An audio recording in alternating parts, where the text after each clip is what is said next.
Samantala, tumaas po ang presyo ng mga gulay sa ilang palengke ngayong araw. Gayunman, patuloy pa rin tinatangkilik ng ating mga kababayan ang 20 pesos sa kada kilo ng bigas. May detalye sa Denise Osorio Live. Denise!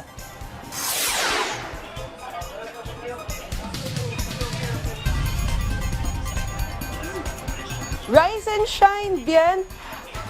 Martes na naman ngayong araw na ito at ibig sabihin yan, pwede na kayong pumunta sa Kadiwa ng Pangulo Stalls para makakuha ng 20 pesos kada kilo na bigas. Alas 6 ng umaga pa lang, mahaba na ang pila dito sa Kadiwa Stall sa Kamuning Market kahit maulan pa. Dahil Tuesday to Saturday lang ito available. Samantala, biyan wala namang masyadong paggalaw sa presyuhan ng ating mga pangunahing bilihin, maliban sa ilang tumaas ng presyo ng gulay. Ang ampalaya mula 130 pesos kada kilo, ngayon ay nasa 160 pesos na.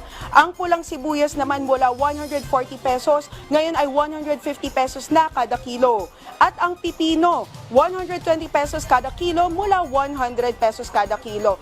Diyan ayon sa ating mga nagtitinda ng gulay, kinailangan nilang itaas ang presyo ng bahagya dahil sa posible ito dahil sa patuloy na pag-ulan nitong mga nakarang araw at kumonti ang kanilang supply. Ayon naman sa mga nagbebenta ng isda at karne, walang masyadong pagbabago o paggalaw sa kanilang presyuhan. Yan ang pinakuling balita mula rito sa Kamuning Market. Balik sa iyo, Bian. Maraming salamat, Denise Osorio.